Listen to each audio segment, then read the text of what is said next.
Buenas tardes a todos y todas. Les damos la más cordial de las bienvenidas a las salas de trabajo. Nos complace presentar el día de hoy a la maestra Alejandra Montemayor, quien nos impartirá la cátedra sobre el derecho fiscal. La maestra es licenciada en Derecho por el Tecnológico de Monterrey con maestría en Derecho Fiscal. Cuenta con 3 años de experiencia en docencia y tutorías, enfocada al derecho corporativo y de cumplimiento regulatorio. Actualmente se desarrolla como consultora CIF Consulting en la Ciudad de México y de manera independiente para empresas de diversos giros. A los asistentes les pedimos prudencia con la opción levantar la mano. Se les recomienda anotar su pregunta con anticipación en algún espacio accesible para el momento en que se abra el chat. La copien y peguen en ese apartado. Al finalizar, se compartirá una encuesta de satisfacción, la cual será necesaria llenar para ser acreedora a la constancia de asistencia. Cedo la palabra a la maestra Alejandra Montemayor. Hola, ¿qué tal? Buenas tardes a todos. Un gusto estar con ustedes y primero que nada un agradecimiento a CNSI por invitarme a dar esta cátedra. Pues bueno, entrando en materia, aquí vamos a hablar principalmente del concepto del derecho fiscal y obviamente las fuentes que lo originan y el marco constitucional de esta rama del derecho. Vamos a comenzar estableciendo precisamente el concepto que es el derecho fiscal. Entonces, podemos ir siguiendo la presentación. Voy a tratar de avanzar más o menos por tema, para si hay alguna duda, para avanzar por tema, porque pues bueno, tenemos el tiempo como en 1 hora nada más. El derecho fiscal es la rama del derecho que estudia las normas que regulan el actuar y la práctica del Estado. ¿Para qué? Para obtener los recursos a través de diferentes medios y la relación con los particulares que en su calidad de contribuyentes. Puede definirse como este conjunto de normas jurídicas que van a regular esta determinación y la recaudación de los recursos que requiere para satisfacer las necesidades públicas. En este sentido, vamos a concretar que regula precisamente la obtención de recursos públicos. Con este concepto establecido, hay que recordar que Andrés Herrera Rojas, en su libro de Derecho Administrativo, nos habla de cubrir necesidades. ¿Por qué? Porque en este concepto de cubrir necesidades es donde se establece el objeto del derecho fiscal. El objeto habla de que la actividad pública o la función pública se trata precisamente de servicios que son necesarios e imprescindibles para una sociedad. ¿Cuáles son estos? La justicia, el transporte, la educación, el llevar la economía, la salud pública y obviamente todas estas necesidades que surgen para una sociedad pues requieren de un presupuesto. Y este es el objeto o lo que origina esta rama del derecho que es el derecho fiscal. Y ahora, ¿cómo debe de actuar el derecho fiscal? ¿Qué podemos desprender de este concepto que pueden ustedes ver en la presentación? Pues que debe de actuar tanto de 2 formas, de una forma indicativa, es decir, que debe de marcar a la autoridad cómo debe de actuar, cuáles son las facultades, las atribuciones para poder recaudar las contribuciones por parte de los particulares. Obviamente, también debe de indicar cuáles son esas obligaciones que son correlativas a la obligación del Estado para poder recaudar a fin de que el particular entre en esta categoría de contribuyente. Pero no solamente debe ser indicativo el derecho fiscal, también debe de actuar como un parámetro, un freno de estas facultades que tiene la autoridad. Es decir, que debe a través de la norma de establecer o de aclarar hasta dónde puede llegar esta potestad del Estado. Y correlativamente debe de determinar cuáles son los derechos de los contribuyentes. ¿Para qué? Para darle certeza a este actuar o a esta función pública recaudatoria. En este sentido, es muy importante poder entender la relación del derecho fiscal con otras ramas del derecho.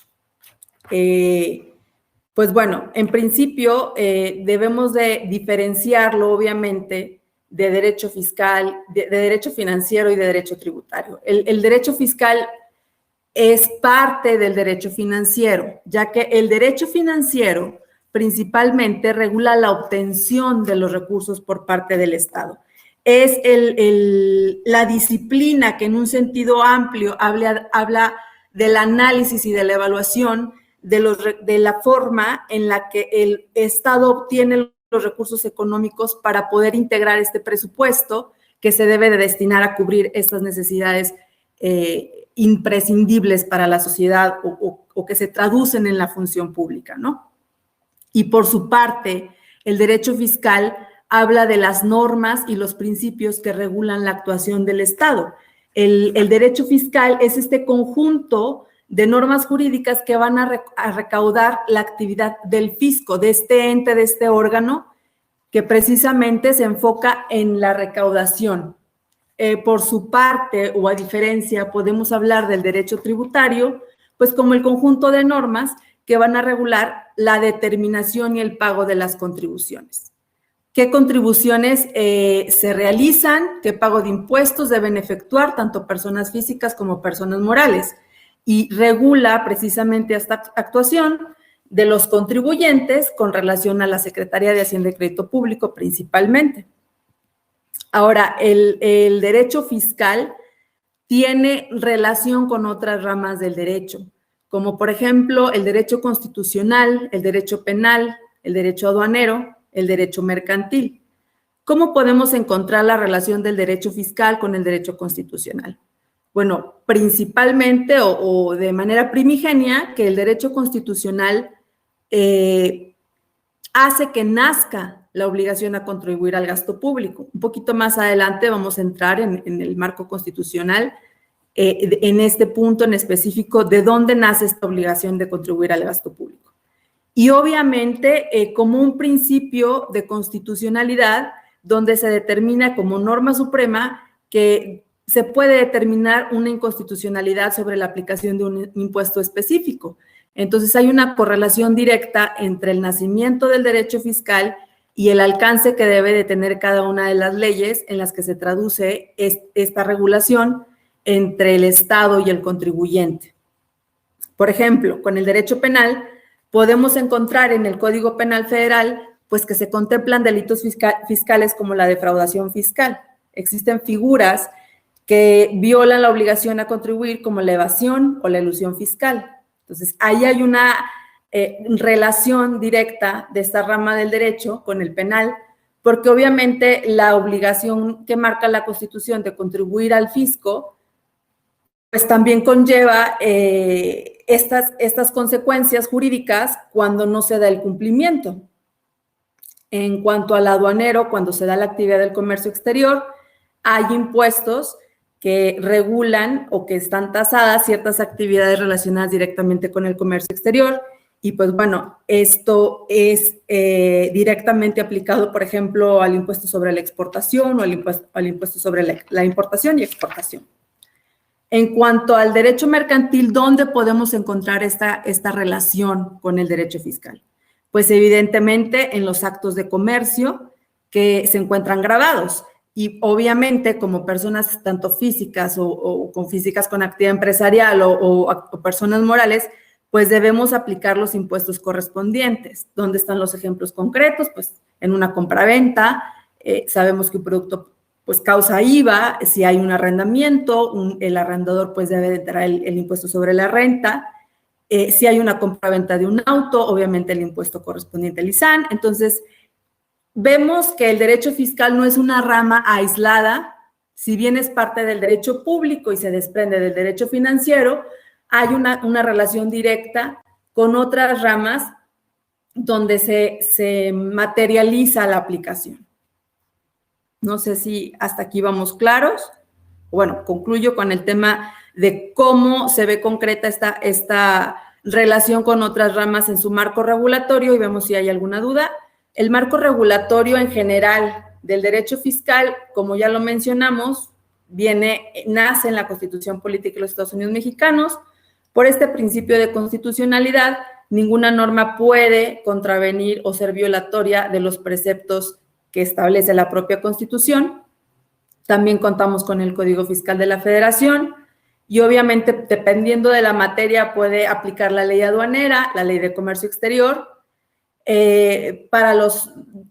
Dependiendo del acto de comercio o del objeto del impuesto, pues existe el impuesto al valor agregado, la ley del impuesto especial sobre producción y servicios, el impuesto sobre la renta. Obviamente existe la ley de coordinación fiscal y la ley de ingresos de la Federación que regulan el actuar entre las entidades o los órganos recaudatorios. Pero también tenemos la Ley Federal de Derechos, Ley Federal de Derechos del Contribuyente, la Ley Federal del Presupuesto y Responsabilidad Hacendaria, impuestos sobre automóviles nuevos, que entraría más o menos como en la categoría de valor agregado, de ISR, de IEPS. Obviamente tienen una relación directa con el derecho fiscal, el establecimiento del presupuesto de egresos de la Federación, que es donde se materializa esta parte que observamos en el concepto de derecho fiscal, que debe de tener este fin recaudatorio de cubrir las necesidades de una sociedad, y aquí es donde se traduce a qué es en dónde se van a aplicar los recursos obtenidos o recaudados. Y sobre todas estas leyes, pues obviamente hay reglamentos, se generan decretos, acuerdos, resoluciones, hay convenios en materia fiscal, sobre todo entre estados, obviamente la jurisprudencia, hay tratados internacionales. Y también se genera en nuestro país la resolución miscelánea fiscal, donde hay un compendio donde para cada ejercicio fiscal o para cada año se establecen o se hace un compendio como de todas las regulaciones, de todas las reformas que han sufrido todas este marco regulatorio aplicable al derecho fiscal. No sé si hasta aquí tengamos alguna duda. ¿Vamos bien? Continúo. Vamos a hablar ahora sobre las fuentes del derecho fiscal. Obviamente, como de parte general del derecho, que existen fuentes reales, históricas y formales, aquí vamos a enfocarnos en el origen de este tipo de fuentes, pero en cuanto al derecho fiscal. Las fuentes reales, pues bueno, son todas aquellas que nacen o que se dieron como un resultado del contenido de las leyes escritas. ¿Cómo es este ejemplo? Pues, por ejemplo, en tiempos de la Revolución Mexicana se origina el artículo 27 constitucional, donde se habla de la repartición de tierras y de la propiedad. Además, a raíz de este hecho histórico, se crea el artículo 123 con referencia a la protección del trabajador. Entonces, podemos ver claramente que es un hecho a través del cual se genera una norma, que es la Constitución, los artículos concretos, y que dan origen a una norma que se vuelve vigente. Entonces, es una fuente real del derecho. Actualmente, ¿dónde podemos ver un ejemplo de una fuente real? Pues, obviamente, el origen de la Ley de Extinción de Dominio, que es reglamentaria del artículo 22 constitucional, y que, bueno, que a través de ella se permite o queda la facultad de la autoridad para la pérdida de derechos de una persona con relación a un bien cuya legítima procedencia pues no puede acreditarse. Entonces, esto no solamente significa que las fuentes reales se pueden encontrar en el pasado, sino que evidentemente conforme a las necesidades o al entorno social, político que se vive en el país, se pueden ir generando fuentes reales del derecho fiscal. También tenemos las fuentes históricas, que son aquellos documentos que contienen alguna ley que sirve como base. Estos son documentos oficiales que son un antecedente de las leyes que hoy se encuentran vigentes. Como tenemos, por ejemplo, de la Constitución actual, pues bueno, la Constitución de 1857, de 1824, o la Ley de Centenario del 20 de julio de 1921, donde se habla de un impuesto federal y extraordinario que se paga una sola vez sobre los ingresos o ganancias de particulares. Y así está, por ejemplo, las leyes que anteceden a la que se encuentra vigente la Ley del Impuesto sobre la Renta, que hubo una originaria, o después de esta que hablamos de Ley del Centenario, pues hubo una en 1925, otra en 1941, en 1953, así sucesivamente.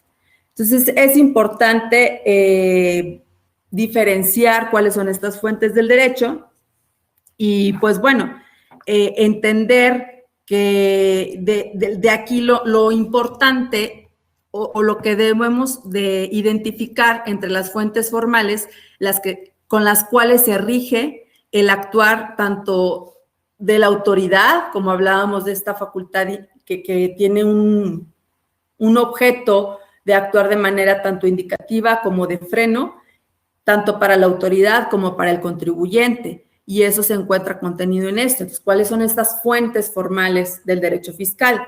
Tenemos que son las leyes, los decretos, los tratados internacionales, la doctrina, la jurisprudencia.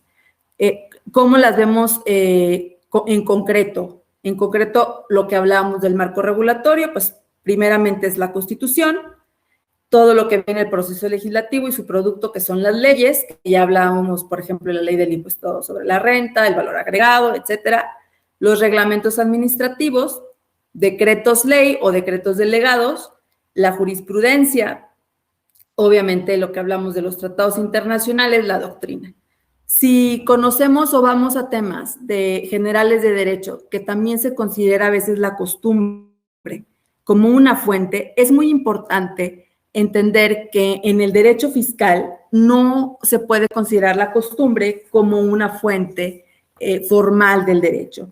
En principio, porque obviamente la costumbre pues tiene un requerimiento que debe ser una repetición constante de un hecho, y obviamente ese hecho con la convicción por parte de un sector mayoritario de la sociedad de que se trate de una norma de observancia obligatoria.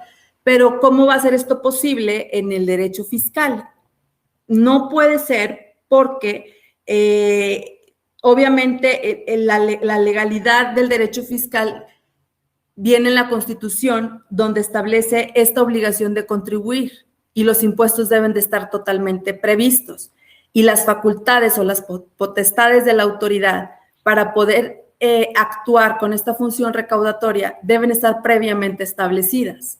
Entonces, particularmente es importante distinguir que en el derecho fiscal la costumbre no puede considerarse una fuente formal del derecho.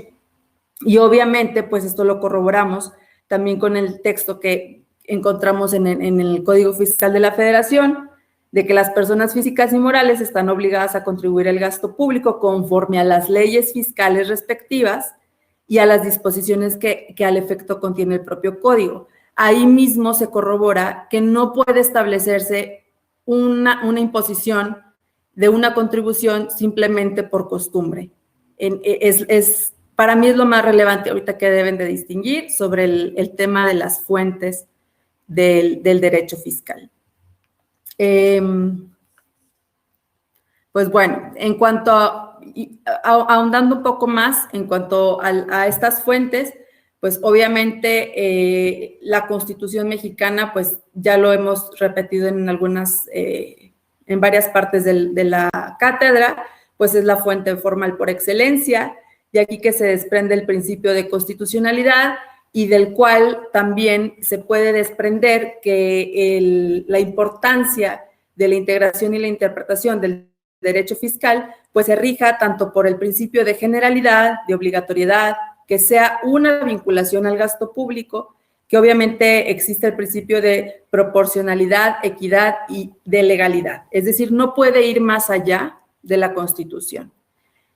Como tal, las leyes podemos hablar o entenderlas como toda aquella norma jurídica que emana por regla del Poder Legislativo, y pues toda relación tributaria debe estar prevista y reglamentada. Es lo que hablábamos ahorita del por qué la costumbre no puede considerarse como una fuente formal del derecho, contrario en otras ramas, ¿no? En sí los decretos, pues debemos de entenderlos como los ordenamientos con fuerza de ley que emanan del Poder Ejecutivo. Y aquí es donde nosotros podemos distinguir lo que hablábamos ahorita de los decretos ley y los decretos delegados, dependiendo si crea o modifica ordenamientos o si van de conformidad con el artículo 131, el párrafo segundo, donde el Ejecutivo puede ser facultado por el Congreso de la Unión para aumentar, disminuir o suprimir cuotas a tarifas de exportación e importación.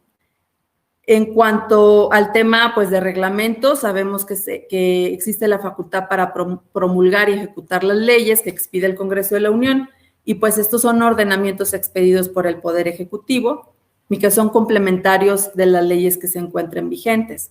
Esta facultad está contenida en el artículo 89 en su fracción primera.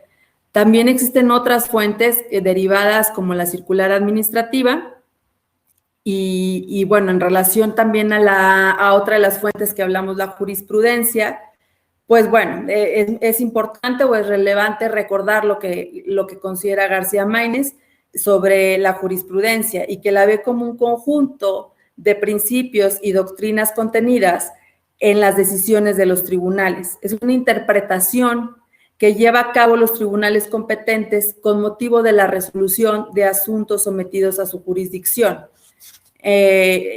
No sé, se vuelve una parte importante porque la jurisprudencia se va construyendo conforme se va dando la aplicación de la ley y toda la interpretación va quedando plasmada en criterios cuando se va formando la jurisprudencia. Entonces se vuelve una fuente formal y una fuente que va cubriendo aquellas lagunas que puedan tener las leyes, ¿no?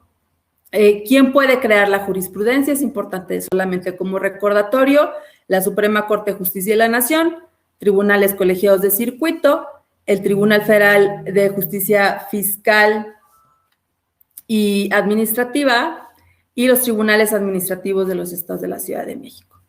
También dentro de las fuentes formales, recuerden, vamos a hablar sobre los tratados internacionales, que estos, bueno, son acuerdos de voluntades entre dos o más países para la creación, modificación o extinción de consecuencias jurídicas. Aquí es importante verificar que están contemplados en el artículo 133 de la Constitución y pues que, por ejemplo, para efectos prácticos, hemos encontrado que el objetivo de un tratado internacional es, por ejemplo, evitar la doble tributación o la creación de organismos financieros internacionales que ayuden a regular el tema de la obtención de los recursos y la manera en la que se deben de fiscalizar. La doctrina, Hugo Carrasco habla de que la constituyen tanto las aportaciones, las interpretaciones y opiniones que hacen los investigadores y estudiosos de la ciencia jurídica. Eso lo podemos encontrar todos los libros de texto que conocemos y que forman parte de la doctrina de la materia. Y obviamente también existen principios generales de derecho y verdades jurídicas, pero como lo hablábamos hace rato, en conjunto con la costumbre, pues no podemos considerarlas tal cual como una fuente formal del derecho, porque la propia Constitución y el propio Código Fiscal de la Federación nos marcan la obligatoriedad de que se encuentre previsto para poder ejercer esta función recaudatoria y para poder materializar la obligación del particular en su carácter de contribuyente. Ahora sí vamos a entrar en esta última parte del marco constitucional, que ya hemos venido platicándolo mucho porque en realidad el propio concepto del derecho y este marco regulatorio que tiene, pues nos marca la pauta, ¿no? Pero vamos a verlo muy en concreto. El marco constitucional nos habla de la obligación de todos los mexicanos de contribuir, viene o tiene su origen en el contenido del artículo 31, fracción cuarta de nuestra Constitución. Y vamos a verlo a la letra. Artículo 31, son obligaciones de los mexicanos contribuir para los gastos públicos, así de la Federación como del Distrito Federal o del Estado y municipio en el que residan, de la forma proporcional y equitativa que dispongan las leyes. Y entiende como gasto público como este conjunto de reparticiones que realiza el gobierno federal, estatal y municipal, incluyendo a los poderes legislativo, judicial y al sector paraestatal en sus respectivos niveles. ¿Qué encontramos en esta obligación o en este origen de la obligación en la Constitución? aparte de que es el origen del Código Fiscal de la Federación, donde se marca la obligación para contribuir, ¿qué elementos encontramos en este artículo? Principalmente nos lleva a lo que hablamos al principio de los elementos del derecho fiscal, que obviamente pues el objeto debe estar constituido en esta relación económica que se da entre el Estado y entre los gobernados, en primer lugar. En segundo, nos habla de que esta relación es necesaria e indispensable. ¿Por qué? Porque se debe de satisfacer las necesidades colectivas básicas.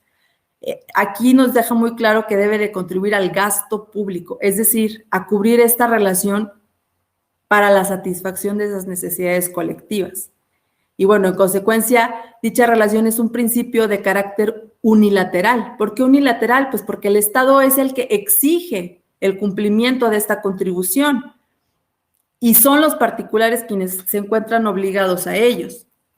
Pero tampoco se nos debe escapar de la manera en la que está redactado el artículo 31, que se habla de obras y servicios públicos y actividades de interés general. Es decir, no podemos, o más bien, la autoridad, el órgano recaudador, no pueden estipular contribuciones que no sean destinadas para estas actividades de interés general.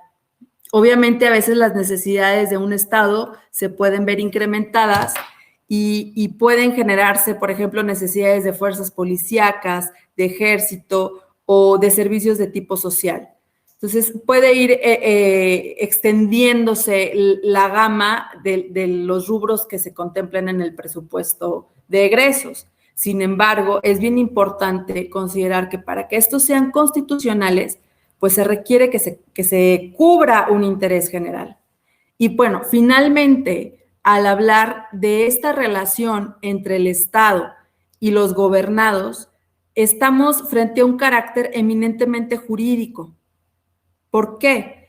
Porque tiene que ser solamente a través de las normas y de ordenamientos legales que estén previamente establecidos y que puedan garantizar esta vinculación, que sea estable, que sea equitativa y que sea armónica entre el Estado y los contribuyentes. Entonces, por eso se habla de los principios constitucionales del derecho fiscal, que bueno, los estábamos hablando de manera muy genérica hace unos momentos, que son el principio de la generalidad, el principio de la obligatoriedad, de la vinculación con el gasto público, de la proporcionalidad y de la equidad, y el principio de la legalidad. Entonces, esta es la importancia del marco constitucional del derecho fiscal y que, bueno, se vuelve totalmente la base para poder exigir como contribuyente los derechos que consignen las propias leyes, obviamente a través de los procesos y de los medios que en ellas mismas vengan contemplados. Pues no sé si esto es el marco general de lo que hablábamos, no sé si aquí tengan alguna duda, si quisieran que platicáramos sobre alguno de los principios, si existe o quedó claro, sobre todo lo más importante es el concepto, los elementos que se desprenden del concepto del derecho fiscal y la diferencia que tiene con el derecho financiero y el derecho tributario, creo yo que es lo más relevante que debemos de rescatar de esta presentación. No sé si alguien tenga alguna duda.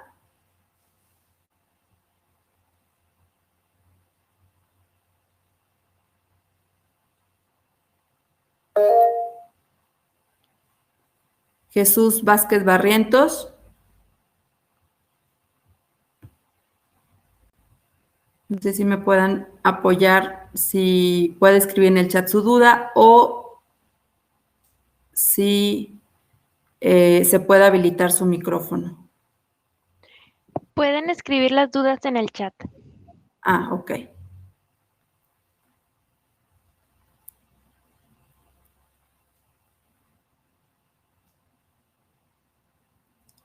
Jesús, adelante, puedes escribir la duda que tengas en el chat.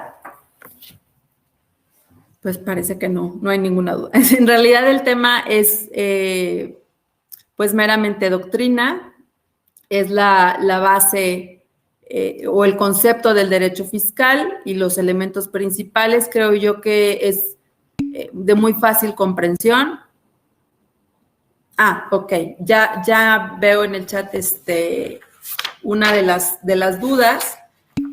Sobre la jurisprudencia, pregunta Netzahualcoyo, ¿qué es la jurisprudencia? En cuanto a las fuentes del derecho, encontramos las fuentes formales y dentro de las fuentes formales se encuentra la jurisprudencia. La jurisprudencia, recuerden que conforme a los criterios que se van dando en juicio, se van formalizando y se van creando tesis, y cuando ya hay un acuerdo se va creando la jurisprudencia. Para yo definírselas, retomé la definición de García Maínez, que habla de un conjunto de principios y doctrinas contenidos en las decisiones de los tribunales. Es la interpretación que llevan a cabo los tribunales competentes con motivo de la resolución de asuntos sometidos a su jurisdicción. ¿Qué significa esto? Que si hay una aplicación de una de las leyes, no sé, por ejemplo, la imposición de un impuesto, que no sé, que para la autoridad debiste de haber enterado cierto IVA, o que quieres solicitar la devolución del IVA o el pago, o no se debe haber enterado el impuesto sobre la renta, o uno quiere solicitar la devolución del IVA. Entonces, se inicia un trámite administrativo y ante una resolución que no es favorable al contribuyente, inicia una demanda para poder exigir el cumplimiento conforme a los derechos del contribuyente. Entonces, el tribunal competente debe de resolver sobre esta controversia que se da entre Estado y contribuyente. Y cuando se da esta resolución sobre estos criterios, cuando van llegando y son emitidos por la Suprema Corte o por los colegiados o el Tribunal Federal de Justicia Fiscal Administrativa o los tribunales administrativos de los estados, se constituye esta jurisprudencia, que es el criterio donde queda plasmado la forma en la que resolvieron, en la que interpretaron la ley y resolvieron la controversia entre el Estado y el contribuyente. Por lo general, en la práctica de litigio fiscal, cuando un abogado establece interpone una de las demandas, es importante que en el apartado correspondiente a todos los agravios o los conceptos de violación, como se construya o se constituya la demanda, se integren los criterios jurisprudenciales en los que tú estás apoyando el agravio que estás presentando a la autoridad. Entonces, esto se vuelve una fuente formal activa y que va en continua construcción. O sea, esto se va generando de manera continua. La fuente formal jurisprudencia es una fuente formal activa, es una fuente que se va construyendo con el paso del tiempo. No sé si quedó la respuesta clara. Estoy regresando en el chat. Gracias a ustedes por atendernos. Mi pregunta es la siguiente, dice Fidel Moreno: en México las leyes se rigen por una pirámide de jerarquía partiendo de la Constitución y demás leyes.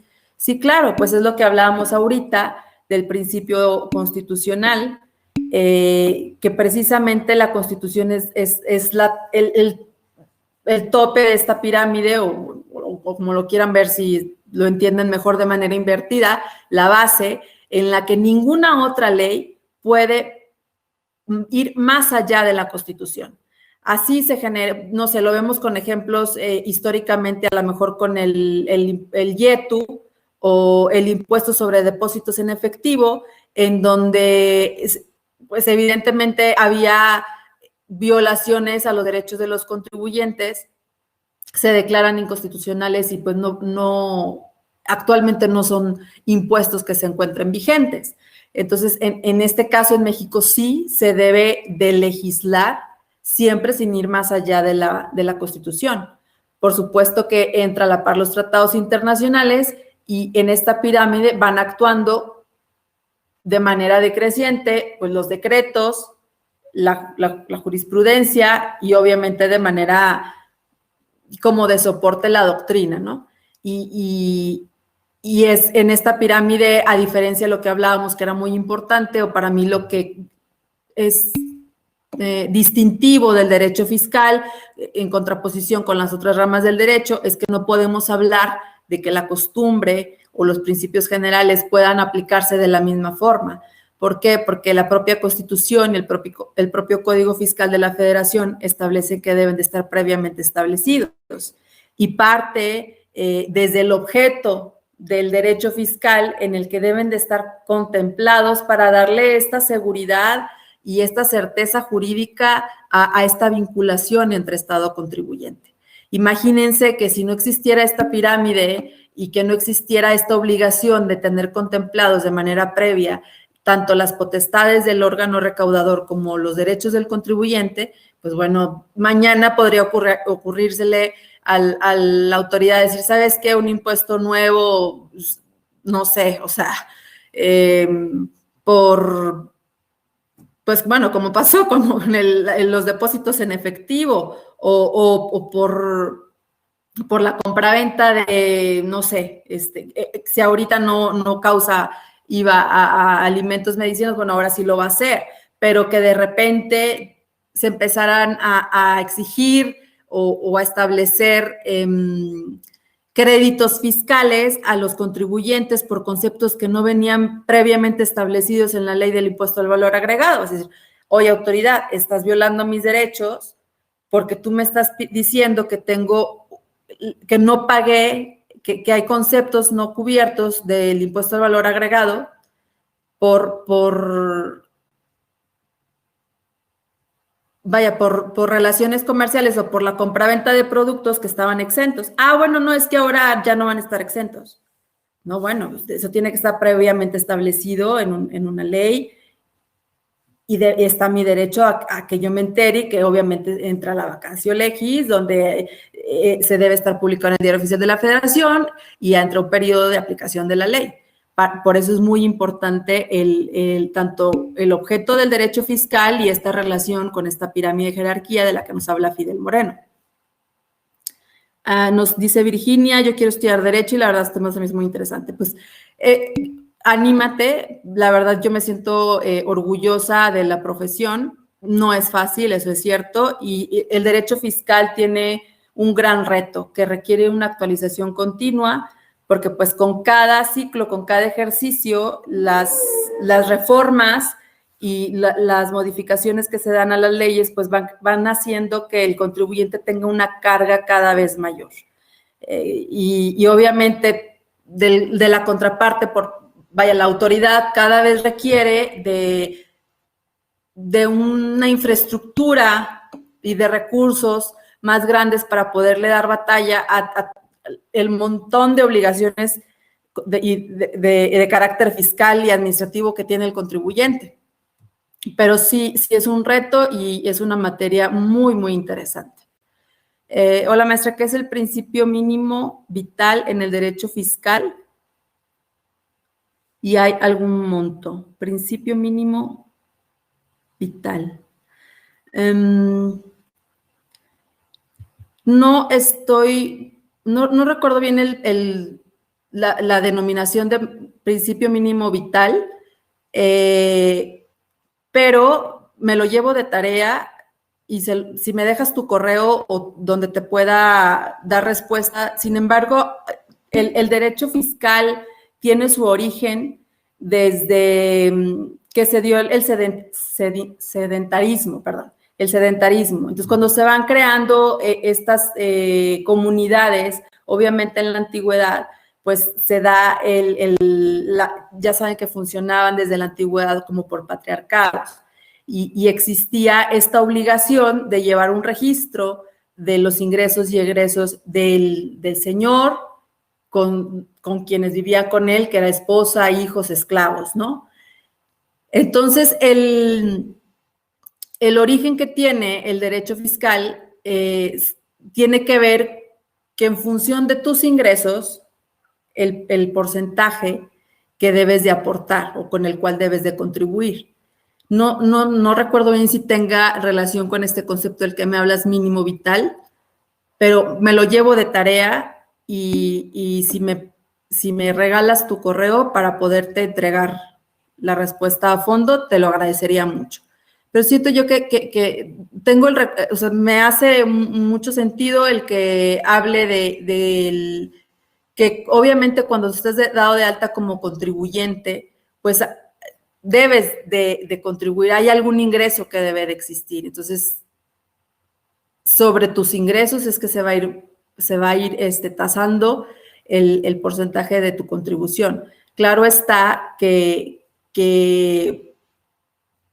en México hay tasas establecidas, el más común es el ISR y el IVA, y en el caso en el que el contribuyente tenga ejercicios donde no haya generado ingresos, existe la obligación de presentar las declaraciones, aunque sea en ceros.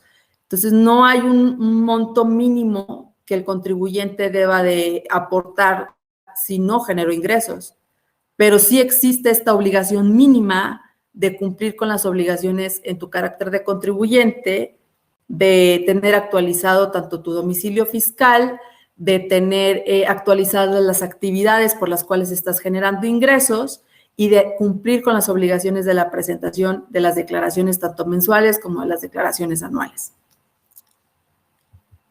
Rolando Zamorano me pregunta, hablaba de que el derecho fiscal era indicativa y de freno, ¿qué es cada una? Lo que les marcaba en ese momento es que el derecho fiscal debe de marcar la pauta, o sea, de cuáles van a ser las potestades, la facultad que tiene la autoridad.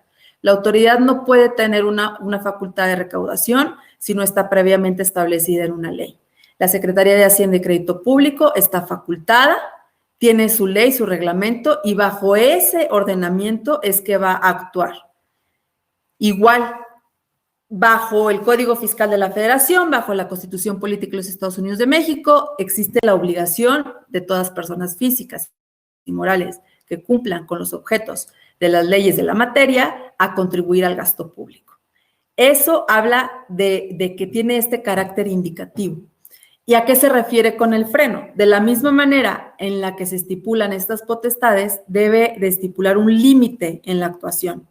Por ejemplo, hablamos de la obligación de la autoridad o de este derecho que tiene para las visitas domiciliarias. Estas visitas domiciliarias puede realizarlas y puede hacer una auditoría o una revisión de todos los documentos de carácter fiscal, de comprobantes fiscales, hasta 5 años atrás y hasta ciertos casos hasta 10 años atrás. Ahí hay un límite. Imagínate que tú estés obligado a guardar la contabilidad pues, de una empresa que se originó hace 50 años y que estés obligado a estar guardando la contabilidad de 50 años atrás.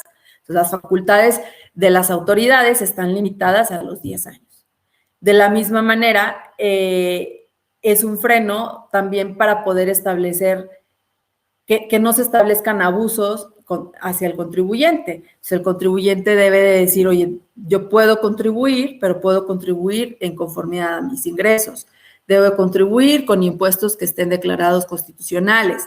Entonces, este es el carácter que tiene indicativo y de freno. Debe estar contemplado para darle certeza tanto al Estado como al contribuyente, pero también debe de establecer límites para que no se exceda en el ejercicio de esas facultades recaudatorias. Nezahualcóyotl, que ha quedado claro, gracias. El decreto delegado y decreto ley. Me pregunta Jorge Arturo Garcilaso. Bueno, los decretos,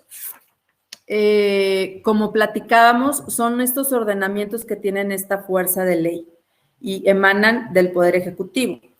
Pero el decreto ley se queda cuando generan una ley, se genera el decreto para el cual se establece la vigencia de la ley. Y hay un decreto delegado que solamente entra en función del artículo 131 del segundo párrafo de la Constitución, donde queda habilitado el Poder Ejecutivo y siempre y cuando esté, o sea, es una habilitación del Poder Ejecutivo que le da el Congreso de la Unión y puede ser solamente para aumentar, disminuir o suprimir cuotas de las tarifas de exportación e importación, o para crear otras, así como para poder restringir y prohibir importaciones, exportaciones, tránsito de productos, artículos o efectos cuando lo considere urgente o a fin de estar regulando el comercio exterior, ya sea para el bien de la economía, de la estabilidad en la producción nacional o de cualquier otro propósito que considere el Ejecutivo. Yo creo que el ejemplo más claro puede ser de todas estas medidas que se tomaron en tiempo de la pandemia y que se dio un tráfico en el comercio exterior de todos estos insumos relacionados con el sector salud, como cubrebocas, gel antibacterial, los insumos para generar el gel antibacterial, las telas para poder generar lo que son los cubrebocas, los termómetros, todo lo relacionado, ¿no? Entonces, quien se dedica a ser agente aduanal, que de hecho me tocó conocer algunos casos en los que la asesoría iba enfocada en este sentido, que, oye, pues tenemos trailers detenidos, porque pues hay un decreto y ahorita en aduana tienen detenido todo lo relacionado con insumos de esta índole o relacionados al sector salud. Entonces, pues son medidas que se van tomando, obviamente tienen que estar sustentadas, la autoridad no puede decir, bueno, pues ahora porque yo quiero voy a estar decomisando los cubrebocas, ¿no? Entonces, tiene que haber un documento, una fuente formal que habilite a la autoridad para poder actuar de esta manera, que sea dentro del marco jurídico, y se generan estos decretos. Obviamente lo genera el presidente de la República, el Ejecutivo, facultado por el Congreso, y bueno, de ahí ahora en las elecciones tan importante y tan clave para el presidente el tener esta mayoría donde se aprueben y se le pueda facultar para generar este tipo de decretos. Continúo revisando el chat. ¿Dónde se pueden consultar las jurisprudencias? En los tribunales, en las páginas, creo que, no sé muy bien, la verdad, les soy sincera, yo no me dedico al litigio, pero creo que están en las páginas de tribunales colegiados de la Suprema Corte, hay accesos donde se pueden hacer las consultas de las jurisprudencias. Cuando a mí me tocaba las consultas, era en las páginas, o bueno, existían incluso hasta los views donde uno podía consultarlas y revisarlas. Hoy por hoy, es más, si quieren déjenme, no sé si en la página de la Suprema Corte, igual de la misma manera lo apunto y me lo llevo de tarea para darles la liga correcta.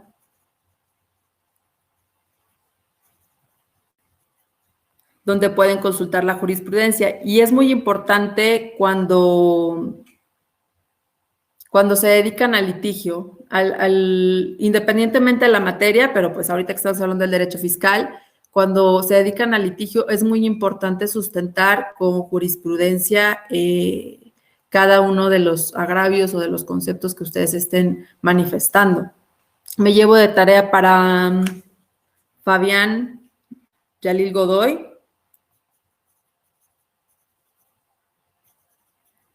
¿Dónde puedes consultar directamente la jurisprudencia? Nos comenta Dulce Esmeralda Cortés Martínez. Buenas tardes, muy buena exposición. Interesante, gracias a ti, Dulce. Pregunta Betty, ¿el derecho fiscal va de la mano con la Ley Federal del Trabajo o son cosas diferentes? Son cosas totalmente diferentes. El derecho fiscal, como vemos, habla de el conjunto de normas para la recaudación de los recursos que permitan, por así decirlo, financiar la función pública o las actividades bajo las cuales tiene el encargo el gobierno, ¿no? Es decir, el contribuyente, por ciertas actividades que se encuentran tasadas, debe de enterar un impuesto, ese impuesto se integra al erario público, con lo cual se genera un presupuesto ¿Para qué? Para que el Estado pueda cumplir con su función pública. De ahí que se genera la Ley General del Presupuesto, la Ley General del Presupuesto, que se da de manera anual, como la Ley del Ingreso, que son de manera anuales, y se va destinando de lo recaudado, se va destinando a educación, a sector salud, a transporte, a justicia, a policía, a todas estas actividades públicas que tienen el fin o el objeto final de satisfacer las necesidades básicas de una sociedad. Por lo contrario, la Ley Federal del Trabajo es una ley, es una fuente formal de derecho, pero no es una fuente formal del derecho fiscal, es una fuente formal del derecho laboral. ¿Por qué? Porque el derecho laboral es el que se encarga de regular es este conjunto de normas jurídicas que regulan la relación entre el patrón y el empleado, donde se regula obviamente el salario, los derechos que tiene como trabajador, los derechos que tiene el patrón y las obligaciones de cada uno de ellos.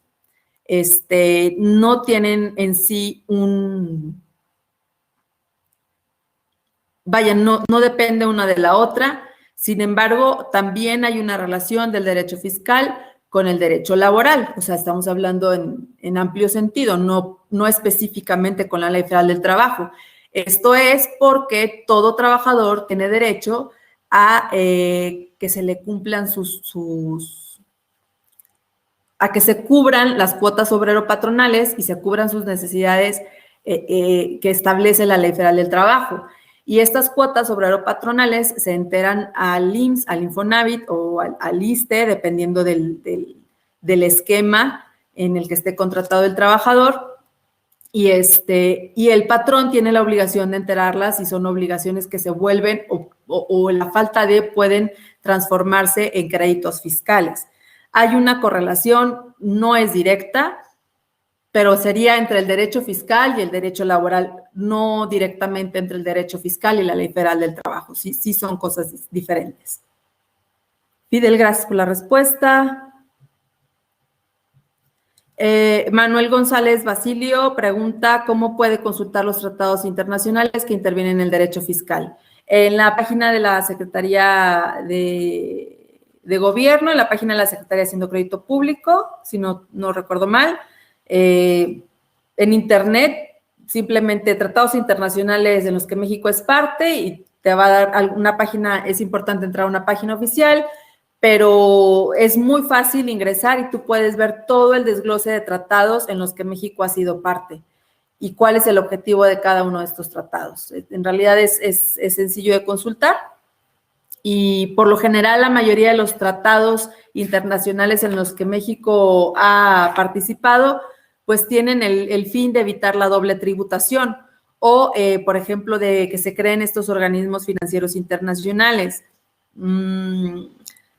Hay tratados en los que México ha sido parte. Lo último que recuerdo de relevancia, por así decirlo, las recomendaciones de la Gafi para poder homologarse a las medidas para la prevención de la delincuencia organizada. No sé si tengan fresco que existe la Ley de Prevención del Lavado de Dinero, que tiene su connotación con el derecho fiscal, que también genera obligaciones a los contribuyentes, tanto obligaciones administrativas como obligaciones de estar enterando montos de las operaciones por actividades que se consideran vulnerables.